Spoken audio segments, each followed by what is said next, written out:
여보, 눈 좀 떠봐요. 무슨 일이 났나 봐요. 꼭두 새벽에 일은 무슨 일? 이 소리 안 들려요. 아무래도 뭔 일이 난 것 같다니까요.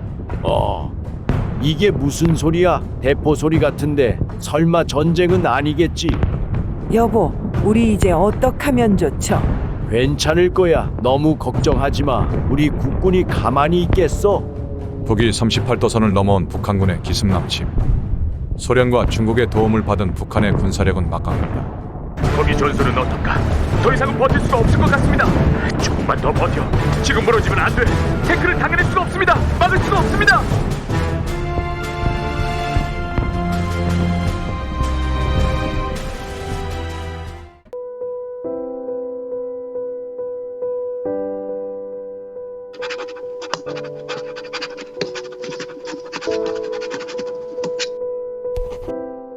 I don't ever slow up, no I don't take shit. I got no love for the fakeness. If you wanna play tough and wanna hate this, I'll always show up. I don't ever slow up, no I don't take shit. I got no love for the fakeness. If you wanna play tough and wanna hate this, I'll always show up and make a statement. I don't ever slow up, no I don't take shit. I got no love for the fakeness. If you wanna play tough and wanna hate this, I'll always show up and make a statement. Everything I do so instinctive and so passionate. Every word I move so descriptive like an adjective. I got a vendetta against people who patented being negative when you should be getting after it.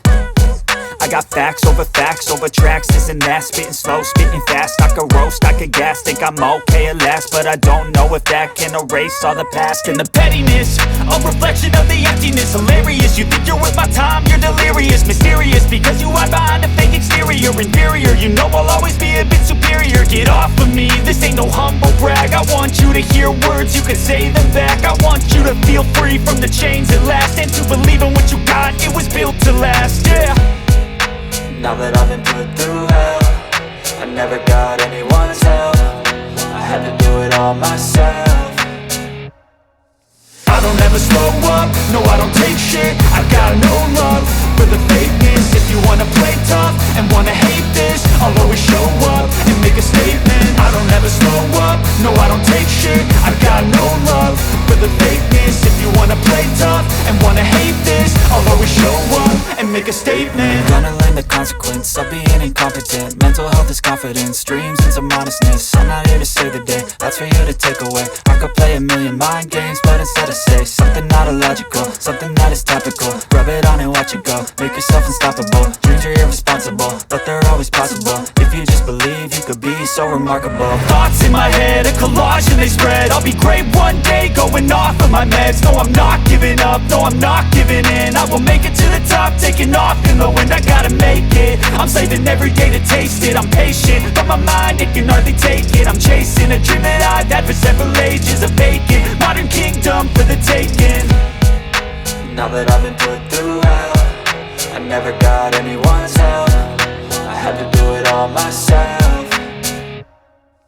I don't ever slow up, no I don't take shit. I got no love for the fakeness. If you wanna play tough and wanna hate this, I'll always show up and make a statement. I don't ever slow up, no I don't take shit. I got no love for the fakeness. If you wanna play tough and wanna hate this, I'll always show up. 포탄은 물론이고 포탄에도 방어력을 가지는 장갑판과 설원의 산악지형이든 모래바람이 날리는 사막이든 어디서든 주행이 가능한 무한궤도, 그리고 직사 형식의 강력한 포를 가진 전투용 기갑 차량을 우리는 전차라고 부릅니다. 지상전의 왕이라는 별명처럼 전차는 현대 육군의 핵심 전력의 역할을 하고 있는데요. 전차로 증강된 전투력을 보유한 부대의 파괴력은 매우 위협적이며 특히 공격작전에서 전차를 활용하는 전술은 전장의 주도권을 결정지을 수 있을 만큼 위력적입니다. 전차 부대가 압도적인 화력과 기동성을 이용해 밀고 들어오는 동안 만약 방어군에게 전차를 막을 수단이 없다면 저지선은 단숨에 뚫려 그야말로 눈 깜짝할 순간에 초토화될 수 있는데요. 이러한 돌격작전을 수행할 수 있는 현존 무기체계는 사실상 전차 말고는 없는 상황입니다. 그랬던 전차가 2020년 발생한 우크라이나 전쟁 초기에는 쓸모없는 무기라는 평가를 받을 정도로 전락하며 사람들 사이에서는 전차 모욕론까지 불거졌었는데요. 특히 러시아군의 전차가 발당 1억짜리 제블린 대전차 미사일에 뚜껑이 따여 파괴되는 사례가 속출하자 이 같은 무용론은 더욱 힘을 받았습니다. 러시아는 우크라이나 침공 1년 만에 최소 1100대의 전차를 손실한 것으로 파악되었는데 이는 러시아군이 보유한 전차 대수의 약 40%가량입니다. 여기에다 고장, 노획, 분실 등을 합친다면 전장에서 발생한 러시아 전차의 합계 손실률은 50%까지 높아질 수 있는데요. 미 월스트리트저널은 러시아가 2300대의 전차를 잃은 것으로 보인다는 IISS 연구원의 발언을 인용하기도 했습니다. 이에 가디언지는 러시아 전차 부대의 고전은 전쟁 초기 군 내부에 팽배했던 지나친 낙관론에서 비롯됐다고 분석했습니다. 우크라이나군보다 최소 4배 이상의 탱크를 보유했던 러시아는 눈에 보이는 지뢰지대도 무시하고 진격하는 무식한 전략을 택했습니다. 딱히 전략이랄 것도 없는 그냥 개돌이었죠. 심지어 사주 경기를 하지 않아 각종 대전차 미사일에 뚜껑이 따였는데요. 이는 러시아 전차들이 최신 개량형이었음에도 능동방어책에 APS가 장착되지 않은 것도 한몫하였습니다. 여기에 BMS의 부재, 러시아군 전차병들의 낮은 숙련도, 애초부터 할 줄 모르는 게 아닌가 싶은 제병합동, 그리고 러군 지휘관들의 특유의 졸렬한 지도체계가 더해져 전차 무용론이 다시 고개를 만드는 원흉이 되기도 하였습니다. 그러나 우크라이나군이 노획해서 쓰는 T-72B3들은 이런 문제가 다발하지 않아 결과적으로 그냥 러시아군의 전술 전략 자체가 문제라는 결론이 나왔는데요. 심지어 지난 9월부터 시작된 우크라이나의 대반격은 오히려 전차의 중요성을 일깨워준 계기가 되었습니다. 우크라이나가 본격적으로 국토를 되찾기 위한 대대적인 반격 작전은 영문 위키피디아에 우크라이나의 동남부 역공세로 기록되기도 할 만큼 전쟁의 판도를 뒤엎었다는 평가를 받고 있습니다. 그리고 그 핵심은 아이러니하게도 전차에 있었죠.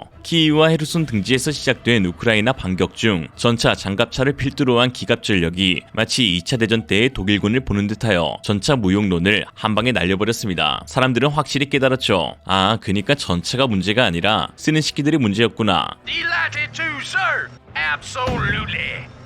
결과적으로 아직도 전차는 현대전에서 여전히 유효한 병기로 인정받고 있고 전차의 유용성이 사라질 것이라는 예측은 전혀 없습니다. 오히려 전쟁 발발 이후 수요가 급증하여 한국의 K2 전차가 폴란드와 1000대 수출 계약을 맺는 등 수혜를 입기도 하였죠. 세계 각국은 무용론이 아닌 오히려 진화론으로 나서고 있습니다. 즉 우크라이나 전쟁을 통해 드러난 전차의 약점을 보완할 수 있는 더욱 강력한 차세대 전차 개발에 뛰어들고 있는 것이죠. 영국은 애당초 전차를 모두 퇴역시킬 예정이었지만 다시 챌린저2의 수명 연장은 물론 차기 주력 전차 사업을 진지하게 고민하고 있는 상황이고, 미군 M1 에이브람스 전차 제작사인 제너럴 다이나믹스는 지난달 신기술이 대거 반영된 에이브람스 X를 공개하면서 차세대 전차 시장에 발을 내밀었습니다. 유럽의 군사 강국인 독일과 프랑스도 신기념 주력 전차 EMBT를 개발하고 있는데요. 프랑스의 르클레르 전차와 독일의 레오파르트2 전차 기술에 최신 개념을 적용하는 형태입니다. 한국 역시 기갑 전력에 막대한 투자를 하여 세계적인 군사 강국으로 발돋움한 바가 있듯 일찍이 차세대 전차와 보병 전투 장갑차를 개발하고 있었는데요. 바로 K3 전차와 AS-21 레드백 장갑차로 현재 전 세계에 많은 주목을 받으며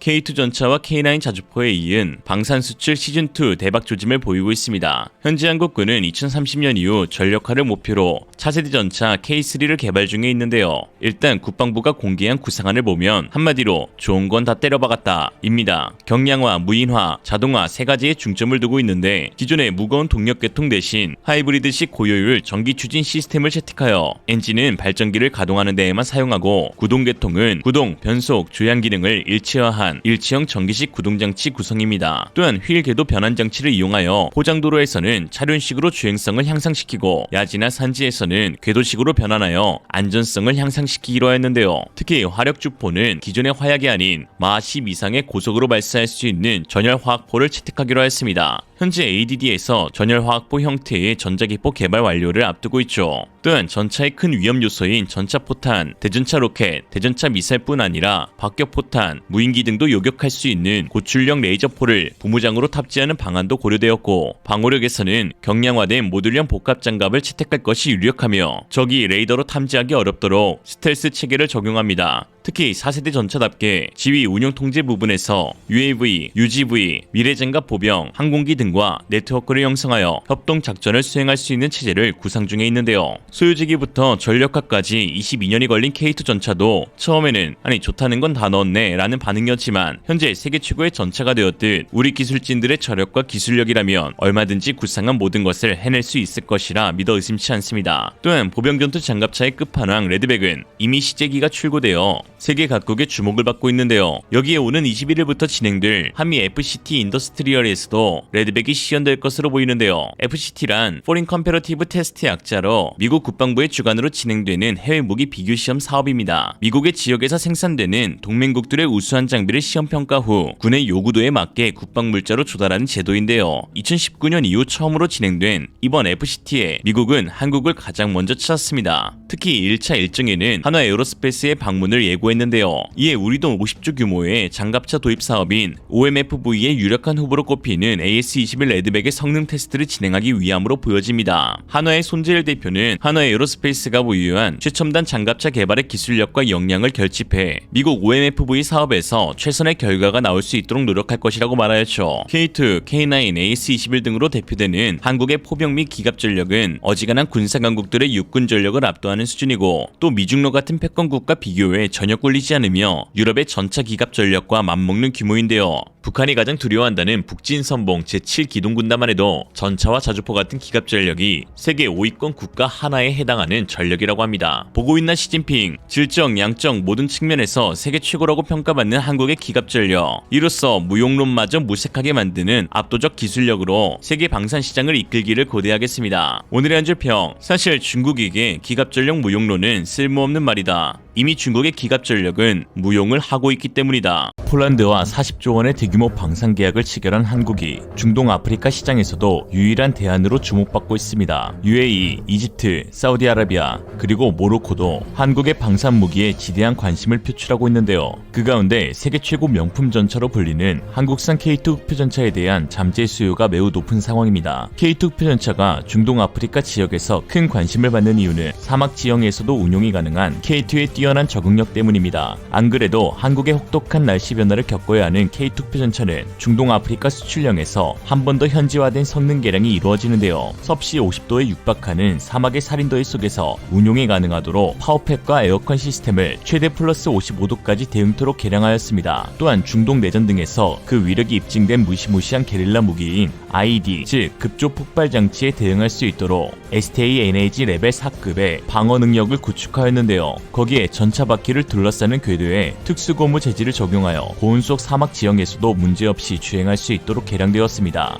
한편 최근 외신에 따르면 서사하라 지역을 두고 알제리와 분쟁을 벌이고 있는 모로코가 K2 흑표 전차에 관심을 두고 있다고 하는데요. 모로코와 알제리는 현재 영토 갈등을 넘어 자칫 전쟁까지 벌일 수 있는 긴박한 상황 속에 놓여 있습니다. 모래 방벽이 2,400km에 걸쳐 있는 서사하라는 아프리카 대륙 북서부 연안에 위치한 면적 26만 6천 제곱킬로미터에 인구 약 50만 명이 살고 있는 곳입니다. 온통 모래뿐인지라 그동안 주목받지 못했지만 최근 막대한 석유 매장량과 대서양의 해안선을 가지고 있는 가치가 인정되면서 상황이 크게 바뀌었죠. 이 지역은 1975년 스페인의 식민 통치가 종식된 이후 모로코와 모리타니가 분할 통치를 해왔는데 원주민인 샤라위족 반군단체 폴리사리오 해방전선이 알제리의 지원을 힘입어 게릴라전을 펼치고 있습니다. 가까이서 보면 모로코와 반군과의 싸움인 듯하지만 사실상 모로코와 알제리의 분쟁이라고 볼 수 있는 것이죠. 이에 2021년 8월 24일 알제리는 모로코와의 모든 외교관계를 단절하였고 11월 1일에는 모로코를 잇는 가스관을 폐쇄한다고 하였습니다. 거기에 스페인이 모로코 정부를 지지한다 하니 알제리는 20년 동안 유지되어 온 스페인과의 관계도 전격 폐기해버리는 초강수를 두었고 그것도 모자라 모로코의 모든 비행기에 대한 자국 내 영공 통과를 금지시키기까지 하였습니다. 그냥 적국이죠. 사실 언제 전쟁이 벌어져도 전혀 이상하지 않은 상황 속에서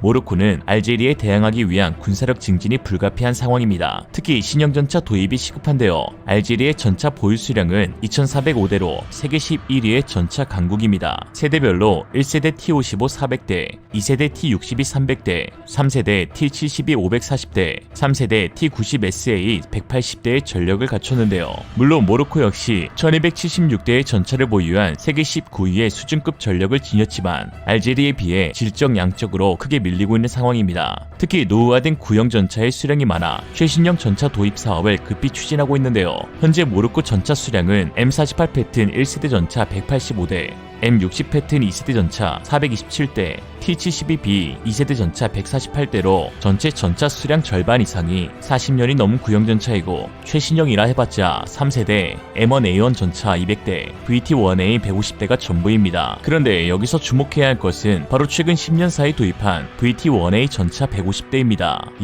말 많고 탈 많은 중국산 전차이죠. 모로코 왕립군 홈페이지 보도에 따르면 2010년 8월 3일 모로코는 중국제 BT-1A MBT-2000 탱크를 150대 구입했습니다. 초기 54대는 2010년에 먼저 도입되었고 나머지 수량은 4년 뒤인 2014년에 인도되었는데요. 중국산 전차답게 BT-1A는 여러 결함을 드러내면서 전차로서의 효용 가치가 없다는 평가를 받고 있습니다. BT-1A를 44대 운용하고 있는 방글라데시는 계속되는 결함으로 인해 중국산 전차에 극심한 분노를 느끼고 있다고 하는데요. 외신 타임스나우 뉴스닷컴의 2021년 11월 2일 기사 방글라데시 중국 수출 탱크 결함으로 분노라는 제목의 보도에서 중국 BT-1A에 탑재된 6TD2 엔진이 결함으로 인해 충분한 전력 밀도를 제공받지 못하여 완전 작동 불능 상태에 빠졌고 심지어 예비 부품을 들여와하는 과정에서 해당 엔진이 우크라이나산이라 부품 조달마저 어려운 것으로 드러났습니다. 군사 매체 타버에 따르면 페루 역시 2010년 BT-1A 전차를 도입하기로 했다가 시제품 운용 과정에서 결함이 발견돼 남은 물량 인수를 거부하기도 했는데요. 당시 페루는 지상군 현대와의 일환으로 140대의 전차를 구입하기로 결정했지만 페루군 참모총장은 현지 TV 채널 샤넬N과의 인터뷰에서 중국산 전차 5대에 심각한 결함이 발생해 구매를 거부하기로 했다고 전했습니다. 또한 대만 매체 더 타이완 타임스의 군사 전문가 퍼니 수아보르 박사가 기고한 실패 앙코르 중국이 페루에 표준 이하 탱크를 판매하려는 시도가 또 실패하다라는 제목의 칼럼에서 중국 특히 국영방산업체인 중국 북공업 그룹 유황공사 그리고 노린코가 지난 10년 동안 여러 국가에서 불량 장비로 인해 거부당했음에도 불구하고 어떤 교훈도 깨닫지 못했다고 지적하였는데요. 중국은 2016년 페루의 결함을 보완한 업그레이드 버전 MBT-3000 수출용 BT-4를 고집스럽게 제공했지만 러시아제 T-90S에 밀려났다면서 최근 중국이 최신형 BT-5로 페루에 다시 접근했으나 이들 탱크의 기술적 결함으로 인해 다시 거부당했다는 믿을만한 보도가 있다고 전하였습니다. 그러면서 이 말로 칼럼을 마쳤죠. 질이 양을 능가한다. 이러한 문제점이 있는지도 모르고 도입한 모로코는 현재 운용이 가능한 주력 전차가 거의 전무한 상황이고 알제리와의 서사하라 영유권 분쟁이 심화되는 과정에서 한국의 3.5세대 주력 전차인 K2 표전차 도입에 관심을 갖게 된 것입니다. 중동 아프리카 지역은 잠재적인 한국 방산 수출국 가운데 가장 큰 규모의 계약이 이뤄질 가능성이 높은 곳인데요. 특히 전차 부분에서 K2표의 가장 강력한 라이벌로 독일 레오파르트 2A7이 꼽히는데 독일은 모로코 위기로 불리는 영토 분쟁으로 인해 모로코와 관계가 좋지 못하고 과거부터 현재까지 여러 차례 이 지역에 대한 무기 수출을 금지하고 있어 한국이 유일한 방산 파트너로 부각되고 있는 상황입니다. 미국도 있는데 라고 말하실 수 있지만 이집트가 미국산 무기에 고비용 저효율 부품 공급 지연 등으로 빡친 일화는 유명하죠. 아프리카와 서아시아에서 영향력이 큰 나라는 대표적으로 이집트, 사우디아라비아, 모로코, UAE로 꼽히는데 이들 국가의 공통점은 아프리카 연합, 아랍연맹, 이슬람 협력기구의 회원국들이자 K2 표전차를 도입했고 도입할 예정인 국가들입니다. 지난 3월 UAE와 모로코 등 4개국은 아브라함 협약을 체결해 대이란 방위 협력을 논의하면서 사실상 동맹국 수준의 관계로 격상하였습니다. 또한 지난 5월 사우디아라비아는 모로코와 국방협력 추진을 위한 양해약서를 체결하면서 최근 몇 년 사이 중동 아프리카 지역의 동맹국축 및 군사력 증진이 빠르게 활성화되고 있는데요. K2 표전차를 비롯한 많은 한국산 무기체계가 이미 여러 중동 아프리카 지역에 판매되고 있고 이들 국가는 군사훈련 및 참전까지 도모하고 있기에 한국산 무기의 연쇄 수출이 가능할 전망입니다. 긴박한 영내 정세 속에서 빠른 무기 도입이 시급한 만큼 현지 생산을 통한 신속한 수급이 이뤄질 수 있도록 한국 방산 업체들은 현지 공동 생산을 추진하고 있는데요. 중동 아프리카 대륙의 한국 방산 허브가 될 거점은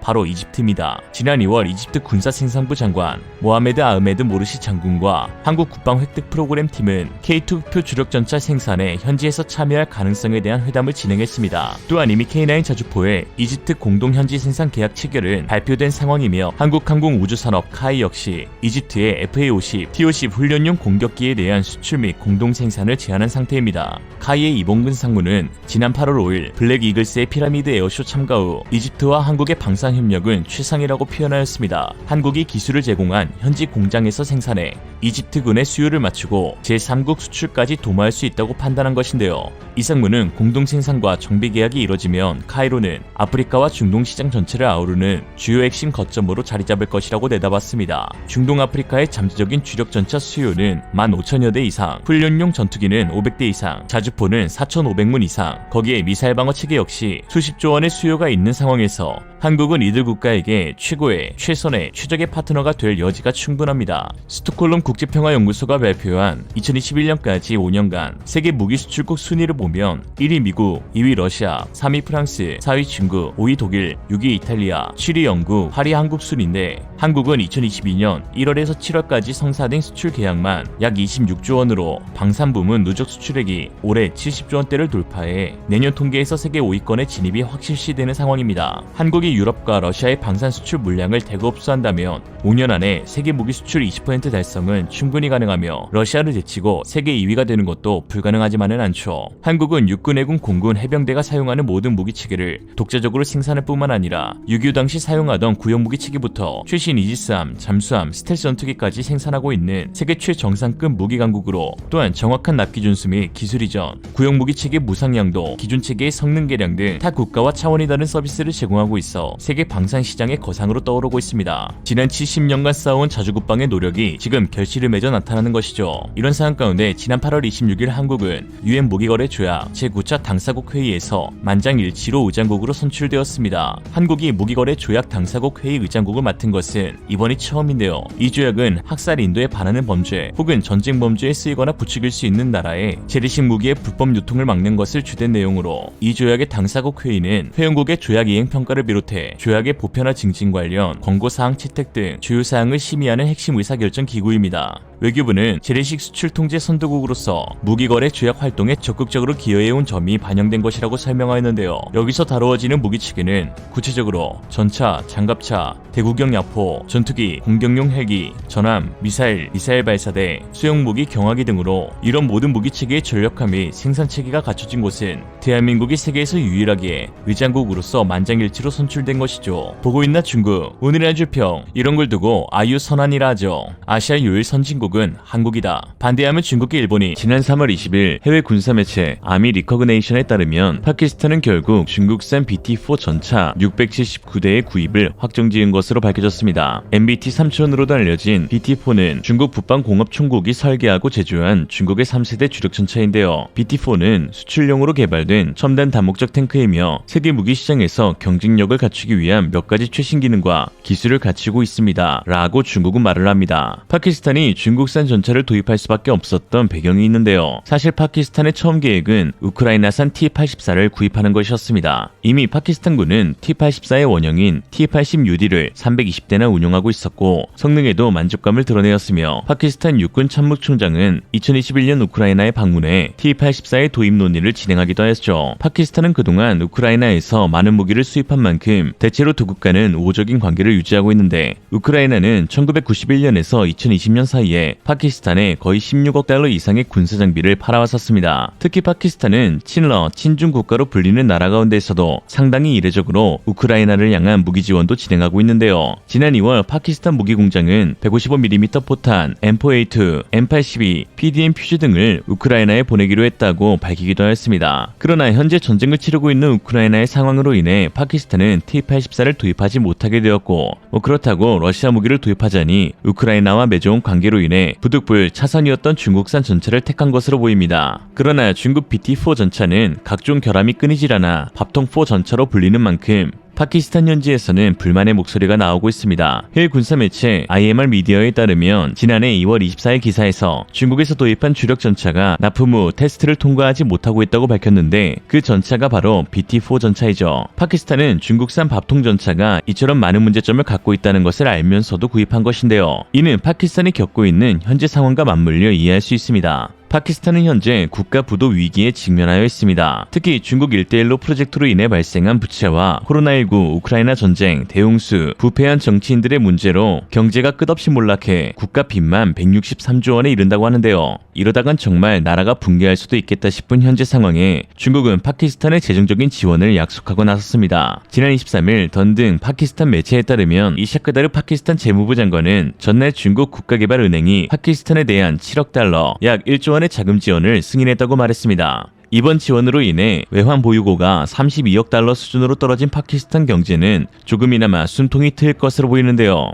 여기에 지난 4일에는 중국 공산은행이 파키스탄 관련 13억 달러 규모의 부채 상환 연장을 승인하기도 하였습니다. 파키스탄이 최근 갚은 13억 달러에 대해 그대로 다시 대출 상환을 연장해주기로 한 것이죠. 즉 중국은 재정적인 지원을 통해 파키스탄의 BT4 전차 구입을 압박하였고 결국 파키스탄군은 결함이 있는 것을 알면서도 도입을 확정한 것입니다. 이런 상황 가운데 파키스탄과 국경 분쟁을 벌이고 있는 인도에서 한국산 명품 전차 K2 전차를 도입할 수도 있다는 분석이 나오고 있는데요. 인도 국방부는 미래 대비 전투 차량 정보 요청서를 정식 발행하고 사업 본격화를 추진 중으로 현용 주력 T-72 아지아 2400대를 대체할 신형 전차 1770대 도입을 추진하고 있습니다. 도입 규모만 20조 원이 넘는 초대형 프로젝트이죠. 인도는 아지아를 대체할 신형 전차 아준을 개발했지만 성능이 떨어져 실전 배치에는 무리가 있다고 판단하고 있습니다. 이에 현대로템을 비롯해 독일의 크라우스마페이 베그만, 영국 BAE 시스템, 미국 제너럴 다이내믹스 등 세계 유수의 기업들이 입찰 참여를 고려 중이고 러시아의 T-14 아르마타, 프랑스 AMX-56 르클레르 전차 등이 잠정적 후보로 떠오르고 있는 가운데 최근 발표된 인도군의 요구사항을 고려하면 한국 K2 흑표 전차가 가장 유력한 후보가 될 것으로 보이는데요. 인도군은 3.5세대 전차 수준의 기동력을 조건으로 내걸며 톤당 25마력 이상 출력과 차체의 자세 제어 기능을 최우선 조건으로 달았습니다. 그 이유는 인도군의 주요 작전 수행지가 바로 해발 4,000m 이상의 고지대 카슈미르 지역이기 때문입니다. 이곳은 인도의 라다크 연방직할지, 파키스탄의 카슈미르 행정구역, 중국의 위구르 자치구가 모두 속하는 고원지대로 인도, 파키스탄, 중국이 국경 분쟁을 벌이고 있는 지역입니다. 그리고 이러한 산악 지형에서는 고각 등판 능력과 같은 기동력이 필수적인데 여기에 한국산 무기체계의 장점이 특출나게 드러나게 되는 것이죠. 바로 K2 전차와 K9 자주포에 도입된 ISU 유기압 서스펜션 덕분입니다. K2 전차는 현용 전차 현수장치 가운데 세계 최초로 반능동 유기압식 ISU를 전면적으로 도입하여 중량, 공간, 기동성이라는 3요소를 모두 향상시켰습니다. 반능동이란 말은 컴퓨터가 보기륜의 높이를 조절한다는 의미인데 이것이 바로 동적 궤도 장력 조절기 DTTS입니다. DTTS는 주행 중 접지 않은 노면의 형태에 따라 시시각각 바뀌는 궤도 장력을 컴퓨터와 유기압 제어 장치를 통해 항상 최적의 상태로 유지하게끔 하는 기능을 말합니다. 실제로 연구 개발자들이 궤도를 억지로 벗겨내려고 가진 노력을 다했지만 실패했을 정도로 상당한 수준의 신뢰성을 확보하였으며 유압 시스템의 한계를 넘는 아주 급격한 기동을 하거나 아예 궤도가 완전히 분리되거나 하지 않는 이상 주행 중 궤도 이탈 가능성은 전혀 없는데요. 이로써 자세 제어 능력뿐만 아니라 야지 기동성과 승차감, 기동 간 사격 명중률이 극적으로 향상됩니다. K2 전차와 마찬가지로 ISU 현수 장치를 탑재한 K9 자주포는 이미 중국군과의 실전에서 압도적인 성능을 보여 인도군이 크게 만족감을 드러내기도 했는데요. 트위터의 인도 네티즌들은 인도 육군은 사막과 라다크 동부에서 K9 자주포의 퍼포먼스에 대해 매우 만족하고 있습니다. 155mm K9 바지라가 라다크 계곡을 통과하는 모습, 이렇게 정교하게 운행이 가능한 것은 본 적이 없다라고 하였습니다. 성능은 세계에서 제일 좋은데 가격은 타국가 대비 2분의 1 수준이니 괜히 한국산 무기가 사기급이라는 말이 나오는 것이 아니죠. 미국의 국방 전문 매체 레이셔널 인터레스트 역시 한국이 개발한 ISU 현수 장치로 인해 K2 전차가 세계 최고의 MBT가 되었다고 극찬하였는데요. K2 전차는 세계 유일 컴퓨팅 통제식의 현수 장치로 자유로운 자세 변형이 가능하다. 이는 한반도 지형에 대한 맞춤형으로 이 전차를 최고의 산악 전투 플랫폼으로 만들어준다. 높은 고도에 위치한 타격이 어려운 적을 상대할 때에는 차체를 뒤로 기울여 주포각을 높일 수 있고 또한 반대로 낮은 고도의 적에는 차체를 앞으로 기울여 발사각을 확보할 수 있다. 아직 놀라긴 이른데 아예 차체를 납작하게 낮춰 적의 시야에서 사라질 수도 있다. 이러한 서스펜션의 장점은 남한과 북한을 가로지르는 백두산맥에서도 운용이 가능하게끔 해준다라고 했습니다. 이런 말이 있죠. 한국에서 통하면 세계에서 통한다. 삼면이 바다에 국토 70%가 산지, 그리고 철원의 추위와 영덕의 더위를 다 견뎌낼 수 있는 한국산 무기체계는 러시아든 인도든 세계 어느 곳에서도 통하는 것이죠. 러시아 사람이라 안 추울 듯? 말도 안 되는 소리 하지마. 존나 추워 진짜. 한국이 더 추워. 반면 파키스탄이 도입한 중국의 BT4 전차는 토션바를 사용하여 험준 지형에서의 기동성이 떨어지고 특히 중국산 전차답게 사격 명중률 또한 최악을 기록하고 있는데요. 이는 파키스탄보다 먼저 BT4를 도입한 태국 현지 군인들의 발언을 통해서 알 수 있습니다. 밀리터리 위키닷컴의 기사에 따르면 정치적 이유로 검증되지 않은 BT4를 도입한 태국은 사격 통제 시스템의 오류로 골머리를 썩고 있다며 실제로 태국군은 BT4의 ERA 보호 패키지와 사격 통제 시스템이 기존 운영하던 오플로 전차보다 좋지 못하다며 현대식 전차들에 비해 분명 뒤처진 것은 사실이라고 하였습니다. 이에 인도군은 중국산 무기 체계에 대항하기 위해 이미 실전에서 검증이 완료되고 또한 후속 지원 및 가격 경쟁력까지 갖추고 있는 한국산 무기 체계 추가 도입에 대한 관심이 커지고 있는데요. 특히나 K2 전차를 개발하고 생산하고 있는 현대로템에 대한 인도 현지의 평가가 매우 좋다는 것도 또 하나의 이점으로 작용하고 있습니다. 인도 시장에서 현대로템은 믿고 맡길 수 있는 기업이라는 이미지가 구축되어 있는데요. 이는 인도의 핵심 도시에 설치된 메트로 전동차 덕분입니다. 현재까지 인도에서 지하철 사업이 진행 중인 9개 대도시 중 4개 메이저급 대도시인 델리, 방갈로르, 아흐메다바드의 메트로 전동차를 현대로템이 수주하여 공급했거나 현재 납품이 진행 중입니다. 당시 델리 전동차 사업 수주를 놓고 독일 지멘스와 경쟁을 펼쳤는데요. 요새 다양한 분야에서 기술의 대명사인 독일과 자주 맞붙고 있는 상황인데 특히 독일 지멘스는 무려 15%나 낮은 최저 입찰가를 제시하며 현대로템 내부에서는 사실상 수주를 따내기 힘들다는 분위기가 있었습니다. 그런데 여기서 반전이 일어나는데요. 반전을 이끈 것은 다름 아닌 기술력의 차이였습니다. 각 업체별 전력 소비 효율이 공개되었는데 당시 현대로템은 입찰 가격에서 4개 팀 중 가장 고가를 제안했지만 효율에서는 압도적인 1위를 차지하였고 지멘스는 꼴찌인 4위를 기록하였습니다. 이때부터 인도에서는 한국하면 기술력이라는 인식이 생겨난 것이죠. 결국 델리 전동차 수주는 현대로템이 따내었고 모디 총리는 세계 각국의 정상들의 국빈 방문이 있을 때마다 인도의 자랑이라며 전동차를 소개하고 있죠. 이에 현대로템의 K2 전차 역시 인도에서 기술력으로 승부를 본다면 다른 경쟁사들을 압도할 만큼의 승산이 있을 것으로 보입니다. 한편 중국에서는 의도적인 한국산 무기에 대한 비방을 늘어놓고 있는데요. 최근 중국 최대 포털 사이트 웨이보의 네티즌들은 한국 전차는 장갑 방호 능력이 없다, 빵지가 전차가 있었나, 하오차이밖에 없잖아, 솔직히 한국 기업들은 결국 미국의 자회사 아니냐, 미국만 누워서 돈 버는 꼴이라는 반응을 보였는데요. 누가 봐도 현재 세계 시장을 휩쓸고 있는 국가는 다름 아닌 한국인데 얘네들은 왜 그러는 걸까요? 그건 바로 한국이 목표로 설정한 세계 방산 시장 4위, 그 자리가 현재 중국의 위치이기 때문입니다. 한국이 세계 시장에서 4위를 차지한다는 것은 곧 중국을 제껴버리겠다는 뜻이기 때문이죠. 시간이 지날수록 한국산 무기는 모든 면에서 인정받으며 사기급이라는 평가를 받고 있고 중국산 무기는 구입한 모든 국가들 사이에서 그냥 사기를 당했다는 말이 나오고 있으니 순위는 언제 바뀌어도 이상하지 않을 것 같습니다. 중국은 최근 태국에 엔진 없는 잠수함을 판매하여 태국 야당들은 사기를 당했다며 전면 계약 취소를 주장하기도 했죠. 오늘의 한 줄 평, 한국산 무기와 중국산 무기의 공통점, 둘 다 개사기다. 한국은 사기급, 중국은 사기꾼.